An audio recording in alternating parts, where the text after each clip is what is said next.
పోలీసుల ముందు నువ్వెవరో తెలియదానంటే నా పరిస్థితి ఏమైపోవాలి? నీ కాలు పట్టుకుంటాను విద్య, నాకు అన్యాయం చేయకు ప్లీజ్.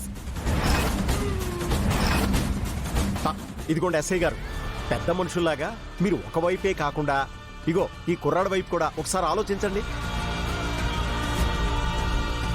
పాపం తాళి కట్టాడు కాబట్టి ఇంతలా ప్రాధేయపడుతున్నాడు. ఏయ్ గరుడాచలం,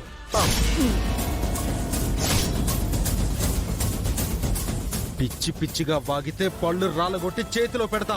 అయ్యయ్యో, చూసారా ఎస్ఐ గారు, ఈ వెంకీ దౌర్జన్యం చూసారా?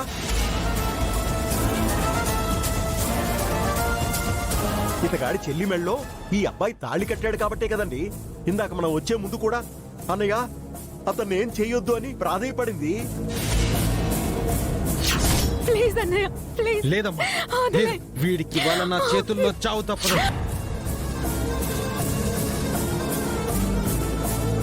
అవును మిస్టర్ వెంకీ, మీ చెల్లెలు భర్త ఇతనో కాదో మేం తెలుసుకుంటాం. ఒకవేళ ఇతనే మీ చెల్లెలకి భర్త అని తేలితే మాత్రం మీరు ఇతని మీద దాడి చేసిన నేరానికి మిమ్మల్ని అరెస్ట్ చేయాల్సి ఉంటుంది.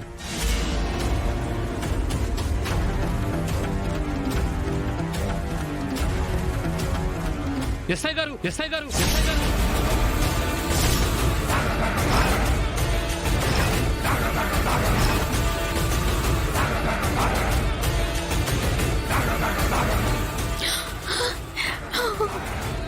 కృష్ణ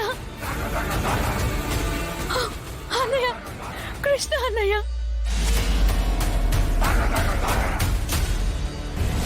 వినయ్ ఏంది ఏడకొచ్చుండాడు? విద్య, కృష్ణ నీకేం అవ్వలేదు కదా విద్య?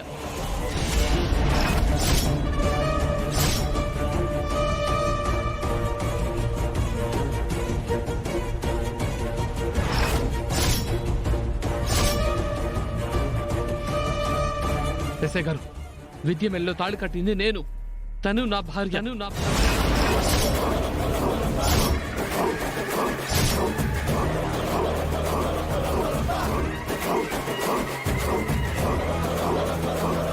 వినయ్ తాళి కట్టింది ఈ వెంకి గడి చెల్లి మెళ్ళోనా? ఎస్ఐ గారు, వీన్ని అరెస్ట్ చేయండి. విద్య భర్తని నేను. అవును ఎస్ఐ గారు, కృష్ణ నా భర్త.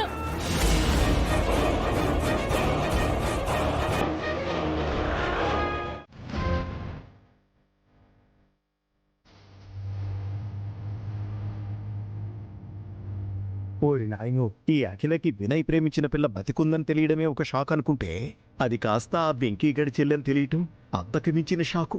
వామ్మో, అయినా తగిలిన ఈ దెబ్బ మీద దెబ్బ వల్ల హార్ట్ అటాక్ రాకుంటే ఇంకే వస్తుంది ఏంటో. అఖిల పరిస్థితి తలుచుకుంటేనే నా ఫ్యూచర్ ప్లాన్స్ ఏమైపోతాయోనని భయం వేస్తోంది.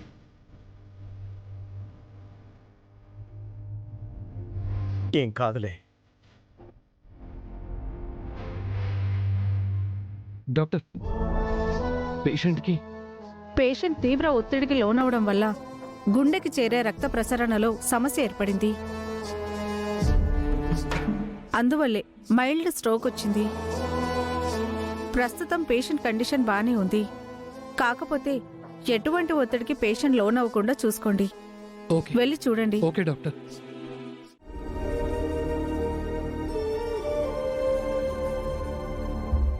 అమ్మా అఖిల,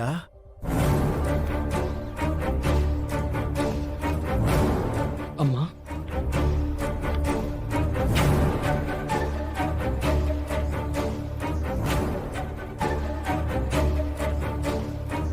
వచ్చావా వినయ్?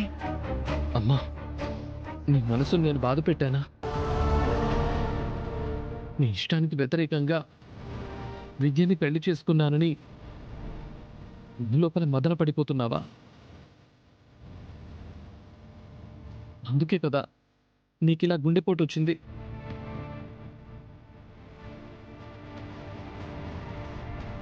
నా వల్ల నువ్వు ఈ పరిస్థితుల్లో ఉన్నావని నాకు తెలుసమ్మా. వినయ్, నన్ను క్షమించు నాన్న. అమ్మా, నువ్వు ఎవరినో ఒక అమ్మాయిని పెళ్లి చేసుకున్నావు అన్న విషయంలో నేను మొదటి నుంచే సానుకూలంగా లేను నాన్న. అట్టాగని నేనేమీ నీ ప్రేమకు ఇష్టానికి వ్యతిరేకిని కూడా కాదయ్యా.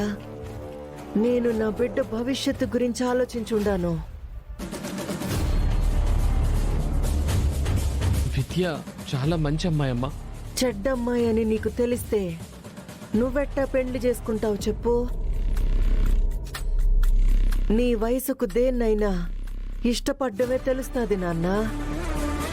కానీ మేము ఆ ఇష్టం సరైనదా కాదా, దానివల్ల వచ్చే కష్ట నష్టాలు ఏమైనా ఉన్నాయా, ఇవన్నీ చూస్తాము. ఎందుకంటే బిడ్డ భవిష్యత్తు కండ్ల ముందే పాడైపోతా ఉంటే ఏ తల్లి గుండె తట్టుకోగలదయ్యా? వినయ్ బాబు, నువ్వు ఆ అమ్మాయిని పెండ్లి చేసుకునుండావో ఆ విషయంలో నాకు కోపమేం లేదబ్బి. కానీ ఆ యమ్మి నిజంగా నిన్ను మాత్రమే ఇష్టపడినాదా, లేక నీ అనుకున్న ఆస్తిని చూసి ఇష్టపడినాదా? ఇది నేను తెలుసుకోవాలనుకున్నాను. ఆ ఎమ్మి డబ్బులో పేదరికంలో ఉన్న గుణంలో శ్రీమంతురాలు కావాలా? అట్టుంటేనే కదా నువ్వు నీ భవిష్యత్తు బావుండేది. వినయ్, రోజులు ఎట్టా ఉండాయో నువ్వు చూస్తానే ఉండావు కదా.